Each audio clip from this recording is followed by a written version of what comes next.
In the bitter chill of the Scottish December, a newborn's cry echoed through Linlithgow Palace. That cry belonged to Mary Stuart, later known as Mary, Queen of Scots.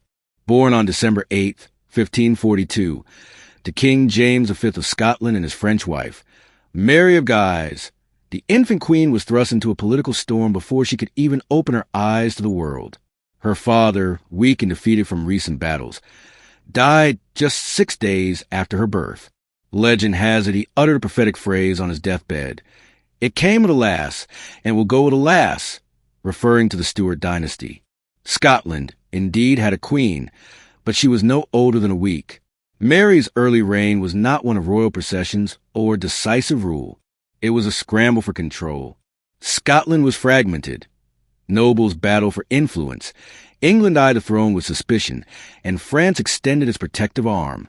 To preserve her safety, the infant queen was moved frequently from castle to castle, each stone wall echoing with the tension of court intrigue and the promise of foreign entanglements. At just 5 years old, Mary was betrothed to the French Dauphin Francis in a move that solidified the long-standing old alliance between Scotland and France. It was a strategic masterstroke, but it would send Mary far from the land she was born to rule. In 1548, she was shipped across the English Channel under heavy guard. Scotland's queen was now France's guest and political pawn. In France, Mary's life transformed from one of uncertainty to opulence. The French court was a dazzling spectacle compared to rougher, more divided politics of Scotland. She was raised alongside the royal children, receiving an elite education steeped in Catholicism, languages, literature, and court etiquette. Her beauty and grace quickly became the talk of Europe. Tall, with red gold hair, alabaster skin, and intelligence to match, Mary became the archetype of Renaissance royalty. Yet, even amid the refinement of the French court, the ghost of her future lingered. Her identity was fractured. She was a Scottish queen by birth, a French noble by marriage, and a Catholic monarch in an age where Protestantism was rapidly rising. That division would come to define her reign, and ultimately, her downfall. In 1558, Mary married the Dauphin Francis. The union briefly united the crowns of France and Scotland, and made her a queen twice over. When Henry II died the following year, Francis and Mary became king and queen of France. For a fleeting moment, Mary Stuart sat at the pinnacle of European power. But fate once again proved cruel. Francis II's reign lasted just 17 months. Sickly and frail, he died in December 1560, leaving Mary a widow at only 18 years old. Her time in France was over. With no claim to French power and her strongest protector gone, Mary was left adrift. The Scottish lords called her home. She returned to Scotland in 1561, a land she hadn't seen since she was 5. It was a land changed by religious upheaval, noble feuds, and Protestant reformers like John Knox who openly denounced her Catholic faith and her perceived foreignness. The Queen's homecoming was not met with celebration, but suspicion. Mary Stuart, the elegant French widow, had returned to rule a nation that barely remembered her and didn't want her religion, her advisors, or her rule. But Mary was determined. She arrived with grace, strength, and the will to reclaim what was hers. She believed she could bridge the gap between the old world and the new, between Catholic and Protestant, monarchy and Reformation. Little did she know, the very crown that marked her destiny would also mark her for destruction. When Mary Stuart arrived in France at just 5 years old, she was more than a royal child. She was a diplomatic promise, a living alliance. France welcomed her not just as a future bride to their heir, but as the embodiment of a political strategy that could reshape the map of Europe. For France, this Scottish queen was a tool to counter England's expanding Protestant influence, and they dressed her in silken strategy. The French court was the apex of sophistication in the 16th century, a place where diplomacy was draped in velvet and wars were whispered over goblets of wine. Mary, with her bright mind and natural grace, adapted quickly under the guardianship of King Henry II and Queen Catherine de' Medici. She was raised as a French princess in every way but blood. She learned to speak fluent French, Latin, and Italian. She was trained in music, dance, poetry, and statecraft. She was every bit the Renaissance ideal of a monarch, elegant, educated, and devoutly Catholic. But while France loved her, England watched her with increasing anxiety. Mary's claim to the English throne made her a dangerous figure to Elizabeth I. As the granddaughter of Margaret Tudor, Henry VIII's sister, Mary was next in line, especially in the eyes of many English Catholics who viewed Elizabeth as illegitimate due to the annulment of her mother's marriage to Henry. In the intricate web of royal bloodlines, Mary was not just Scotland's queen and France's dauphin. She was a potential sovereign of England, too, and that made her both revered and reviled. Her marriage to the French Dauphin Francis in 1558 marked a high point. The union wasn't just romantic, it was geopolitical. When Queen Mary I of England, Elizabeth's Catholic half-sister, died that same year, leaving Elizabeth as queen, many Catholics saw Mary Stuart as the rightful heir. In fact, Mary and Francis arrogantly quartered the arms of England with those of Scotland and France in their royal insignia, a bold statement that enraged Elizabeth and solidified Mary's position as a threat. When Henry II of France died suddenly in 1559, Francis ascended the throne and Mary became Queen Consort of France. At just 16, she was Queen of Scots, Queen of France, and, at least in her eyes and those of her allies, the rightful Queen of England. For a brief moment, she seemed unstoppable. But power, especially when unbalanced, is fleeting. King Francis, too, was fragile, both physically and politically. A sickly youth plagued by chronic illness. His reign lasted only 17 months. His death in December 1560 shattered Mary's place in French power. With no children and no direct claim to the French throne, Mary's future in the court collapsed. Catherine de' Medici, now regent for her younger son Charles IX, had no intention of letting Mary remain a political figure in France. Suddenly, the bright court that had nurtured her became cold and closed. At just 18, Mary found herself a widow without influence in a land she considered home. Her options narrowed. Though she had grown into a dazzling monarch, the political realities pushed her back toward the rugged highlands of Scotland. The land of her birth was no longer a place of castles and lullabies. It had become a battleground of ideologies. While Mary had been in France, the Protestant Reformation had reshaped Scottish society. The fiery preacher John Knox and the lords of the congregation had spread Calvinist doctrine, attacking Catholic icons, churches, and Mass itself. Scotland was no longer simply a Catholic kingdom. It was a nation teetering on the edge of rebellion. Mary's faith, once a source of strength, would now mark her as an outsider. Still, she made her choice. She would return to her kingdom, not as a French princess, but as a Scottish queen. Many advised against it.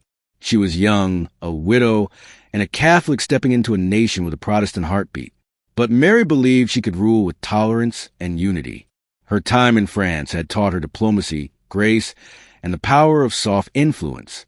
In August 1561, Mary sailed back to Scotland. Her arrival was met not with a jubilant welcome, but with wary eyes. To many Scottish nobles, she was too French, too Catholic, too foreign. But Mary was determined to lead with balance. She allowed Protestant services, retained Catholic Mass for her own worship, and offered olive branches to even her most vocal critics. But beneath the surface, tensions brewed. Mary's charisma could charm her people, but it couldn't erase their suspicions, or the growing political pressures from England. Elizabeth I, cautious yet calculating, kept a close watch on her cousin. Though the two never met face to face, their fates would become irreversibly intertwined. Mary had survived royal birth, foreign courts, and early widowhood. But the greatest challenges of her life and the darkest years were still to come. As she stepped into her Scottish court, she carried with her the polish of France, the pride of royalty, and the burden of being both too powerful and too vulnerable. She had returned not just to rule, but to survive. When Mary, Queen of Scots, stepped off the ship at Leith on August 19th, 1561, Scotland greeted her not with open arms but with cautious glances.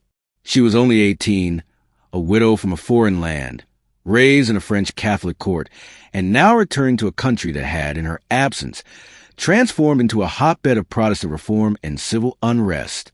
Scotland had not forgotten Mary, but it had moved on without her. During her 13 years abroad, the Scottish Reformation had taken deep root. The once Catholic stronghold now tilted firmly toward Calvinist Protestantism, led by charismatic and combative leaders like John Knox. The Protestant lords had driven out Mary's Catholic regents, destroyed church icons, and imposed a new religious order. The Mass was outlawed, and Catholicism was seen by many as both a spiritual threat and a political betrayal. Mary, a devout Catholic, returned to rule a country that no longer shared her faith.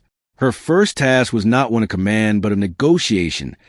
How to be queen to people who suspected her motives, her religion, and her very presence. Yet she returned with grace. She made a conscious choice not to impose Catholicism on her people. She allowed Protestantism to remain the official religion, even as she quietly held Mass in her private chapel.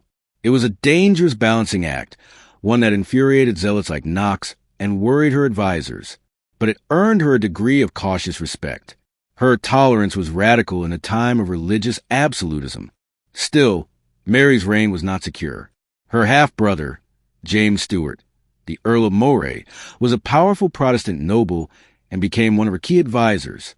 Though he helped stabilize her early reign, his loyalty would prove conditional.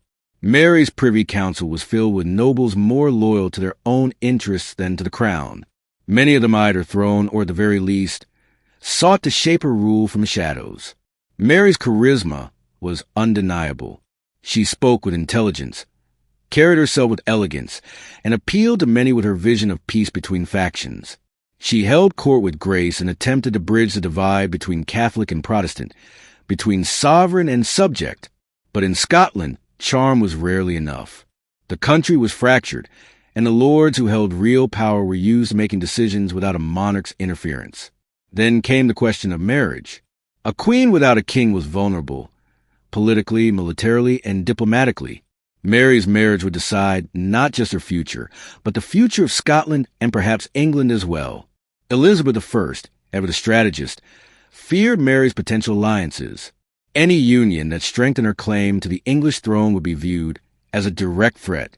Mary considered several suitors, including Don Carlos of Spain and Archduke Charles of Austria, but each came with complications. A Catholic foreign prince would enrage Protestant Scotland and provoke England. An English noble might placate Elizabeth, but weaken Mary's authority at home. In 1565, Mary made a bold and fateful choice. She married Henry Stuart, Lord Darnley. Darnley was a tall, handsome noble with both Scottish and English royal blood. Most importantly, he also had a claim to the English throne, making their union a dangerous prospect in Elizabeth's eyes. At first, the marriage was met with celebration. The union of two royal lines promised strength and legitimacy, but it quickly soured. Darnley was vain, arrogant, and politically inept. He demanded the crown matrimonial, equal power with Mary, and when denied, began to plot against her. Their relationship deteriorated rapidly. Mary, ever the skilled monarch, attempted to navigate the chaos. She granted Darnley titles, tried to appease his ego, but he grew increasingly unstable. His jealousy reached a fever pitch when Mary began to favor her Italian secretary, David Rizzio, for his musical talent and counsel. Rumors of an affair, unfounded but widely whispered, gave Darnley a pretext for revenge. In 1566, while Mary was pregnant with their son, Darnley and a group of Protestant nobles stormed Holyrood Palace and murdered Rizzio in front of the Queen. The brutal assassination, carried out mere feet from Mary, was a turning point. Darnley had betrayed her in the most personal and public of ways. Yet Mary held her composure. She escaped the palace, rallied her supporters, and gave birth to James VI of Scotland, later James I of England, securing her lineage. But her grip on power was loosening. The nobility was restless, England was hostile, and Mary's enemies were growing bold. The political storm that awaited her would prove impossible to outrun. For all her diplomacy, for all her charm, Mary now found herself caught in a web of betrayal, rebellion, and suspicion that no royal bloodline could untangle. The Queen had returned to rule, but Scotland had other plans. By the time Mary gave birth to her son James, in June 1566, her marriage to Lord Darnley had all but collapsed. What had begun with high hopes of political unity and dynastic strength had soured into mistrust, isolation, and betrayal.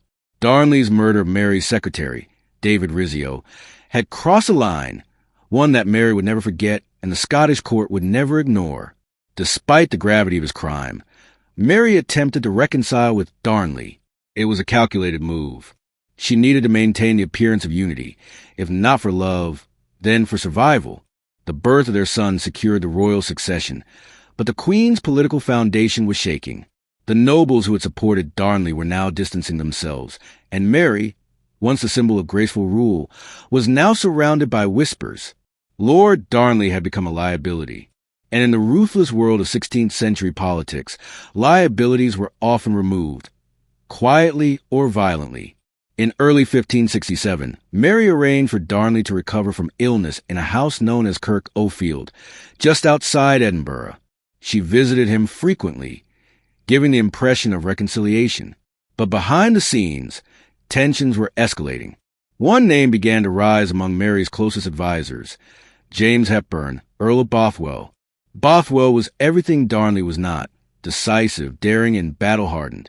A Protestant noble who had once fought to defend Mary's reign, Bothwell was known for his brashness and ambition. Rumors of an affair between Mary and Bothwell had already begun to circulate. Whether those rumors were true or deliberately spread remains one of history's most debated questions. But their alliance, whether political or personal, would soon erupt in scandal. On the night of February 10th, 1567, an explosion tore through Kirk O'Field. Darnley's residence was reduced to rubble. His body, however, was not found in the wreckage. Instead, he and his servant were discovered nearby, strangled, not burned. The explosion had been staged. This was not an accident. It was murder. The public reaction was immediate and fierce. Who had orchestrated the assassination? Many suspected Bothwell. Some pointed the finger at Mary herself. Others suggested it was a broader conspiracy by the nobility to eliminate a weak and dangerous king. Mary's handling of the aftermath will become one of the greatest controversies of her life. Instead of ordering a thorough investigation, she allowed Bothwell to stand trial and then acquit himself, without presenting serious evidence. Within weeks, Bothwell's power grew. He was now the de facto commander of Mary's security, and his influence over her was undeniable. Then, in one of the most shocking moves of her reign, Mary married him, just 3 months after Darnley's death. The marriage outraged Scotland. Many believed Bothwell had abducted and possibly raped Mary to force her hand. Others believed she had gone willingly, perhaps even complicitly, into the arms of her husband's killer. Whatever the truth, the optics were damning. The Protestant lords, once divided, now found common cause in opposition to Mary and Bothwell. In June 1567, they raised an army against the couple. At the Battle of Carberry Hill, Mary's forces were overwhelmed. Bothwell fled into exile, and Mary was taken prisoner. It was a devastating fall. In less than a year, Mary had gone from a mother and monarch to a widow and captive, accused of conspiracy, scandal, and poor judgment. The nobles who had once bowed before her now demanded her abdication. On July 24th, 1567, Mary was forced to sign away her throne in favor of her infant son, James VI. She was just 24 years old. Her marriage to Bothwell remains one of the most controversial decisions in royal history. Was she a victim of abduction and coercion, manipulated by powerful men? Or was she a participant in the murder of her husband and the quick political marriage that followed? Historians remain divided, and Mary herself never offered a clear explanation. What is clear is that this chapter of her life marked a dramatic shift. The queen who had once ruled 2 kingdoms and claimed a third now found herself imprisoned in Lochleven Castle, isolated and disgraced. Yet even here, Mary's story was far from over. Her spirit, unyielding, proud, and fueled by the belief in her divine right, would not be extinguished. In captivity, she plotted escape. In exile, she would find allies. And even in disgrace, she remained a symbol, a queen without a throne, but with a cause that would echo for generations. The murder of Darnley was not just a crime. It was a turning point. And for Mary, Queen of Scots, the shadows were only beginning to gather. Mary, Queen of Scots, was no ordinary prisoner. Even in the cold stone walls of Lochleven Castle, she refused to be broken. Her fall from the throne in 1567 had been swift and merciless. engineered by a coalition of Protestant nobles who saw in her personal scandals an opportunity to seize power. But Mary never accepted her abdication as legitimate, and though she was surrounded by guards and confined behind iron gates, her mind was still very much a battlefield, calculating, planning, resisting. Lochleven Castle, situated on an island in the middle of a quiet lake, seemed like an impenetrable place of exile. Its remote location and tight security made escape nearly impossible. Yet Mary, ever resourceful, found friends even in captivity. The Castellans family, the Douglases, were Protestant and loyal to her enemies, but their younger sons were sympathetic to her plight. She charmed them not with manipulation, but with charisma and resilience. Mary's legendary grace, even in humiliation, inspired those who came close enough to see her humanity. After nearly a year in confinement, Mary acted. On the night of May 2nd, 1568, under the cover of darkness, she disguised herself and fled with the aid of George Douglas and a trusted page boy. Crossing the waters of Lochleven by boat, she made her way to the mainland, where loyal supporters were waiting. Word of her escape spread like wildfire, igniting royalist fervor among the Catholic and moderate Protestant nobles still loyal to the rightful queen. Scotland erupted into chaos once again. Mary wasted no time. She rallied an army of over 6,000 men, still a formidable force despite her recent disgrace. Many of her supporters, known as Marian loyalists, believed her abdication had been forced and thus invalid. The Regency Council, led by her half-brother James Stuart, Earl of Moray, now faced the re-emergence of a monarch they had thought politically buried. On May 13th, 1568, just 11 days after her escape, Mary's army met Moray's troops at the Battle of Langside near Glasgow. She wore armor beneath her garments and stood at the head of her forces, embodying defiance and royal determination. Her goal was to march to Dumbarton Castle, a fortress loyal to her cause, and regroup for a larger offensive. But the battle did not go as planned. Moray's forces were smaller but far better organized and positioned. Mary's army was disjointed, its leadership uncoordinated. The terrain favored the regents. As the conflict escalated, Mary's troops were pushed back in a rout. It was a devastating defeat, one that shattered her dream of reclaiming the Scottish crown by force. Fleeing the battlefield with only a small band of loyalists, Mary made a fateful decision to seek refuge in England. It was a gamble of desperation. Mary hoped that her cousin, Elizabeth I, would provide sanctuary, protection, and perhaps even support for her restoration. After all, both women were queens, bound by blood and burdened by the same challenges of rule in a patriarchal world. But Mary miscalculated. To Elizabeth, Mary was not merely a fellow monarch in distress. She was a claimant to the English throne. As a Catholic with royal blood, Mary's presence in England threatened to incite rebellion among English Catholics who viewed Elizabeth's Protestant rule as illegitimate. Mary's arrival posed a dilemma that Elizabeth could not ignore. Instead of welcoming her as a guest, Elizabeth had her taken into protective custody. Thus began Mary's long and tragic second imprisonment, this time not in a Scottish fortress, but in the hands of a rival queen who saw her not as kin, but as a political powder keg. Mary had gambled everything, her throne, her army, and her future on the hope that Elizabeth would see her as an equal and an ally. But England had its own interests, and the shadow Mary cast over Elizabeth's rule was too dark to be tolerated. Despite this new captivity, Mary remained defiant. She continued to write letters, rally supporters, and plot a return to power. Her mere presence in England became a lightning rod for Catholic resistance, drawing foreign interest from Spain and the papacy. Plots and rumors swirled around her like a storm, with some viewing her as the rightful Queen of England and others as a dangerous instigator. The Battle of Langside marked the end of Mary's direct struggle for the Scottish crown, but not the end of her influence. Her escape had proven she still had the ability to inspire. Her defeat had not silenced her, and her arrival in England would set in motion a new and deadly chapter of political intrigue, betrayal, and surveillance. Mary was now in the custody of the English crown, but her story, her myth, was far from over. Mary's journey into England in 1568 was not the escape she had hoped for. It was an exchange of one prison for another, though the land was unfamiliar. The chains were all too familiar. Her cousin, Elizabeth I, had her detained almost immediately upon arrival, and from that moment on, Mary became less of a guest and more of a royal threat in velvet confinement. Elizabeth's caution was rooted in more than politics. It was self-preservation.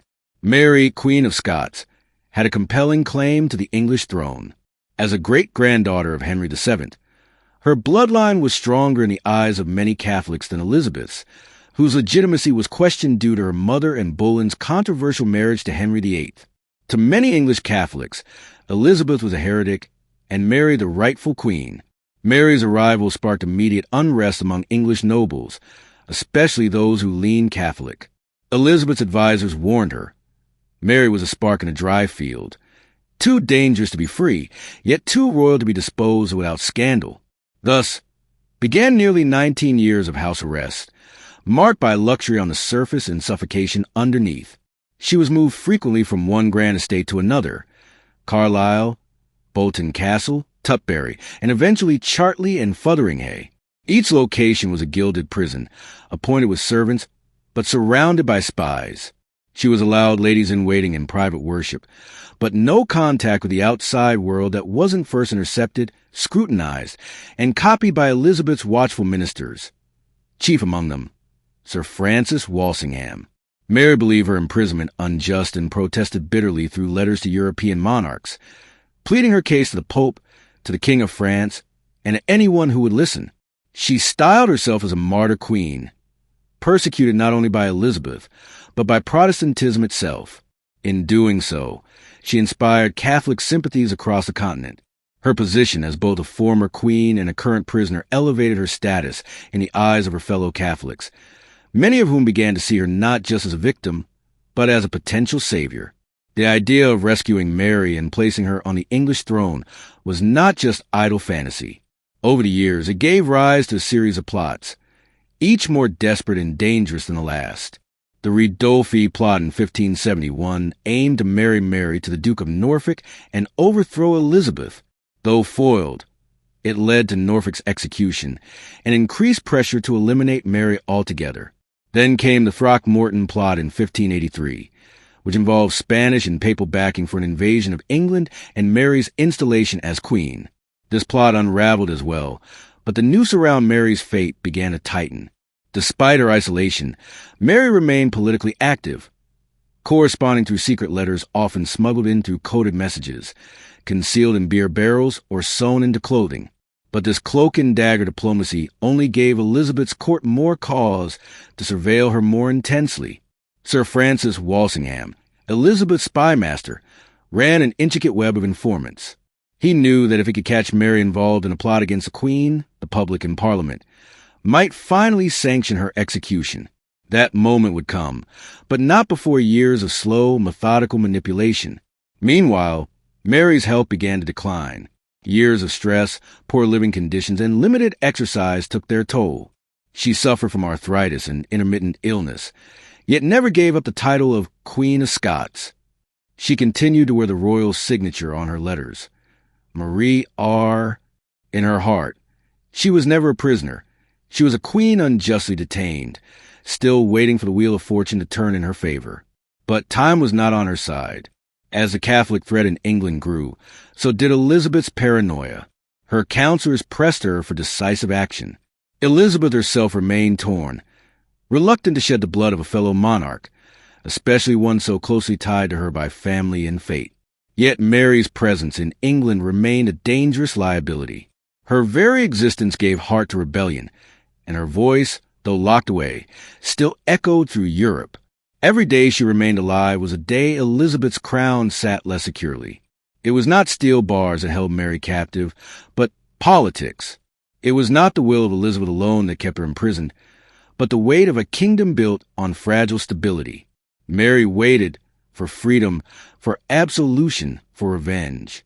And in waiting, she became something more than just a queen in exile. She became a symbol. For some, she was the last hope of Catholic England. For others, she was a traitor biding her time. But for all, she was a prisoner whose fate could change the course of history. And change it would. After nearly 2 decades in captivity, Mary, Queen of Scots, was tired, physically, emotionally, and politically. But she was not silent. Even as her body failed her, her mind remained sharp, restless, and full of schemes. Her hopes for freedom now hinged not on armies or diplomacy, but on one final conspiracy, a plot that would prove to be her undoing. The Babington Plot. In 1586, England simmered with religious tension. Elizabeth had survived earlier assassination plots and rebellions, but her Protestant regime remained fragile, surrounded by hostile Catholic powers. King Philip II of Spain, the Pope, and countless exiled English Catholics longed for her downfall. And in their hearts and plans, Mary was a shining alternative, a queen in waiting. Enter Anthony Babington, a young Catholic nobleman from Derbyshire. Charismatic and idealistic, he was drawn to the romantic notion of rescuing the persecuted queen and restoring Catholicism in England.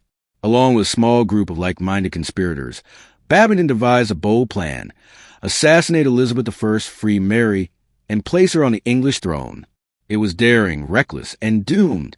Unbeknownst to the conspirators, Elizabeth's spymaster, Sir Francis Walsingham, was watching. He had long anticipated that Mary might one day be drawn into such a plot.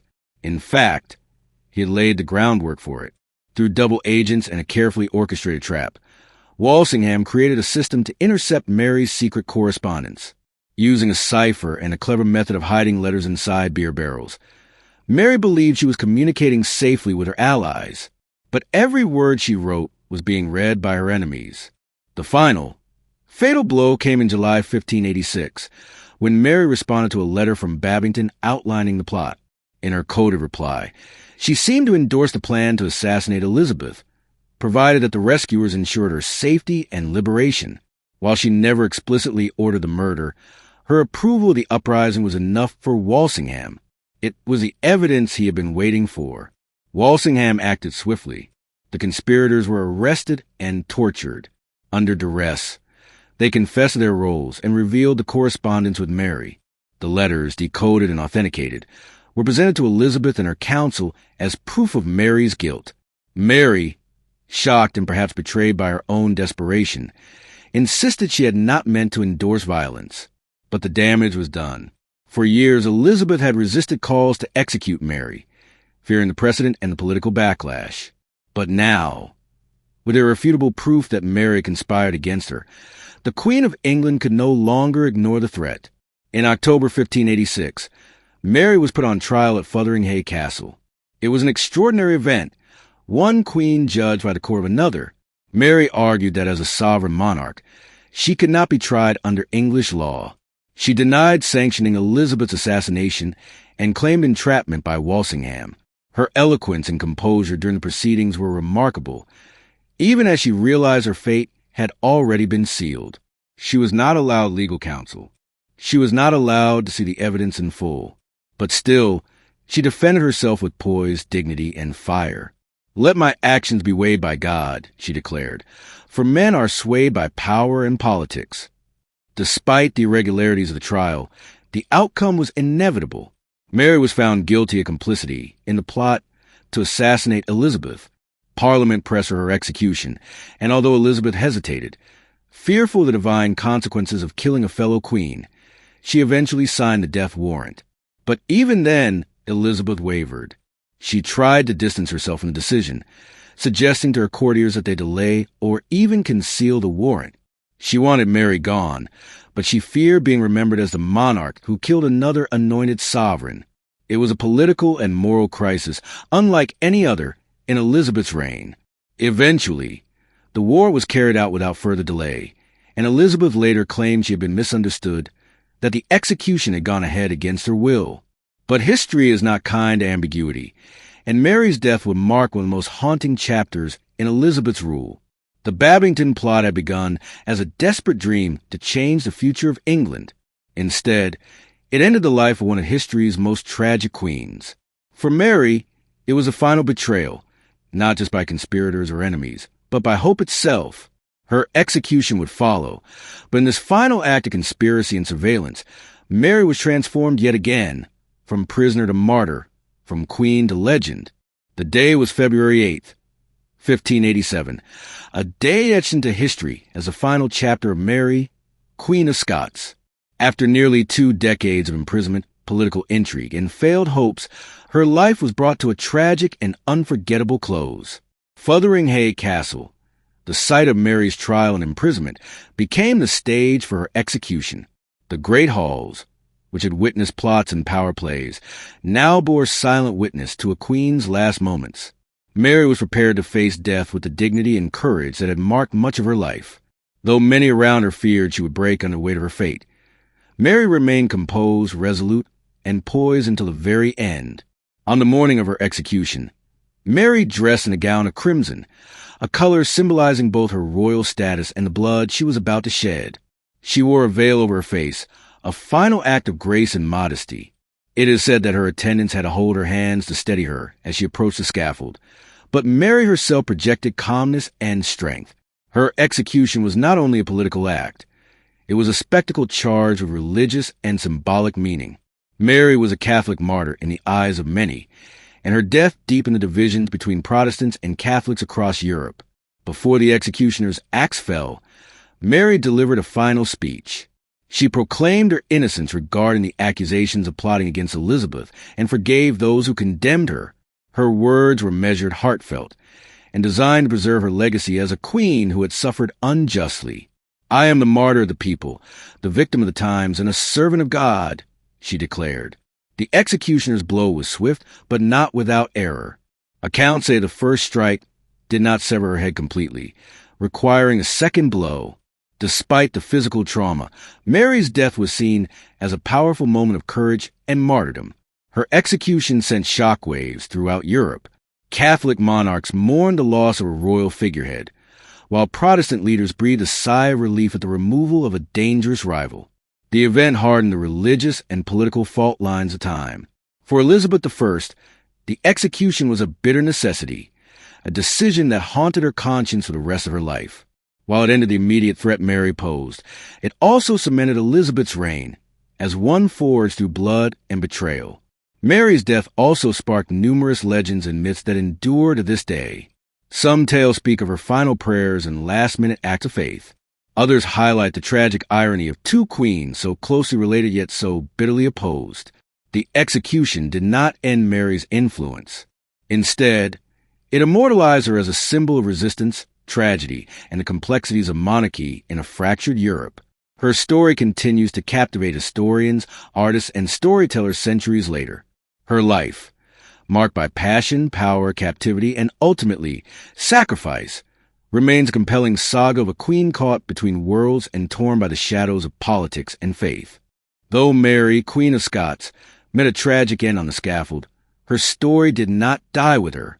Instead, her legacy lived on, shaping not only the political landscape of Scotland and England, but also influencing the wider world in ways that resonate centuries later. At the time of her execution, Scotland was a country divided by religion and politics. Mary's Catholic faith had alienated many of her Protestant nobles, which contributed to her downfall, but her death did not extinguish the monarchy she represented. Instead, it laid the groundwork for the eventual unification of the Scottish and English crowns. Mary's son, James VI of Scotland, inherited a complicated legacy. Unlike his mother, James was raised Protestant, which helped him gain the acceptance of the Scottish nobility.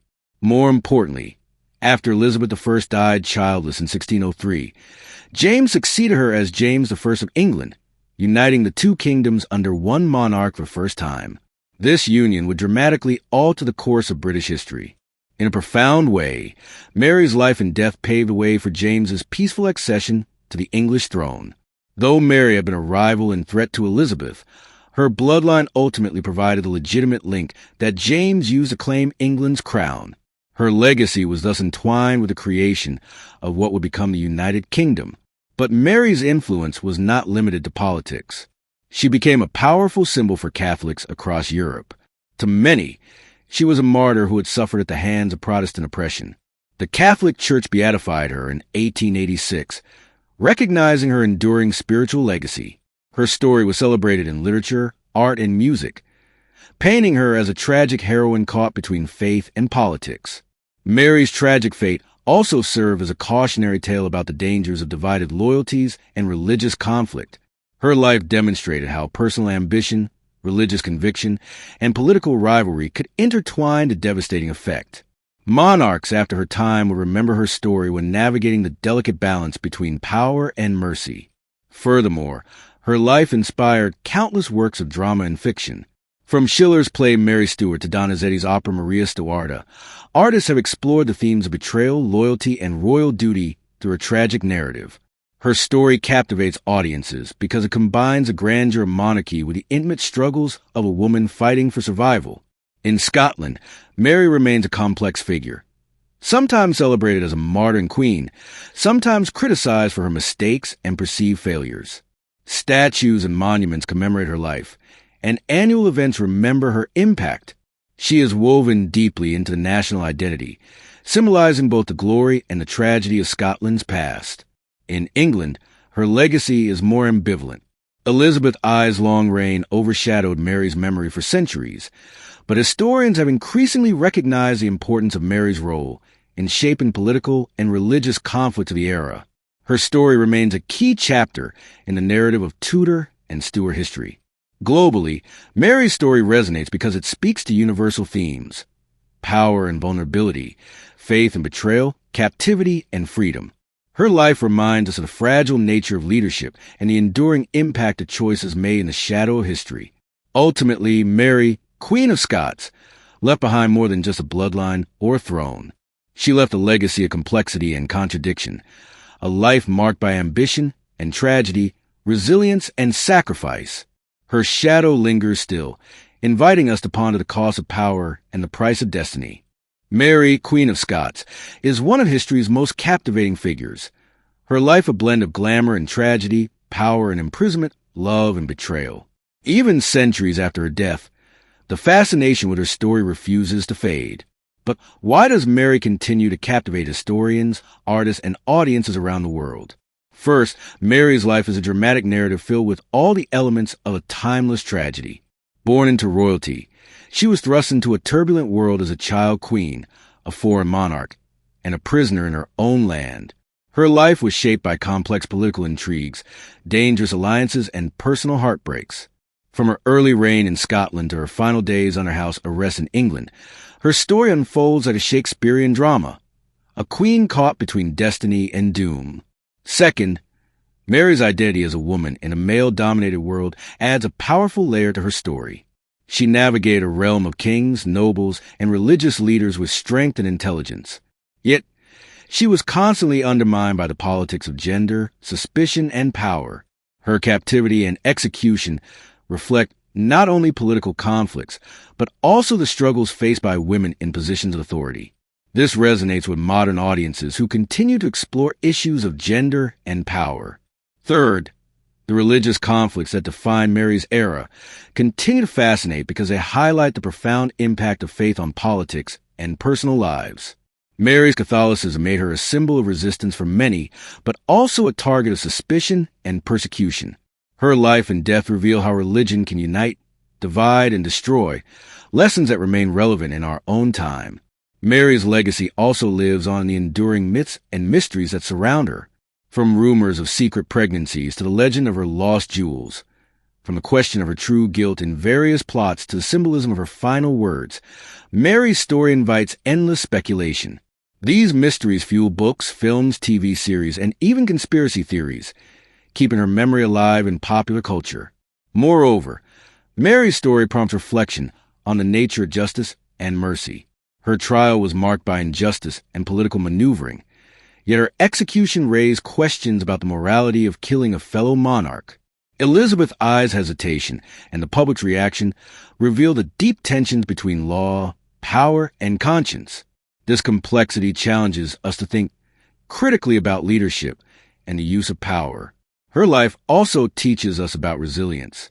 Despite decades of imprisonment and betrayal, Mary maintained her dignity and hope. Her courage in the face of death has inspired countless people, reminding us of the human capacity to endure hardship with grace. In the end, Mary, Queen of Scots, is more than a historical figure. She is a symbol, A figure whose life story speaks to universal human experiences of love, loss, ambition, and sacrifice. Her shadows of captivity stretch far beyond her time, casting light on the enduring human struggles with identity, power, and legacy. For the Crit Stories viewers, Mary's tale is a journey into a world where history and humanity intertwine, where the person becomes political, and where the echoes of the past continue to shape the present. As we close this chapter on Mary, Queen of Scots, we remember not only the queen she was, but also the woman behind the crown, a woman whose life, though shadowed by captivity, shines brightly in the annals of history.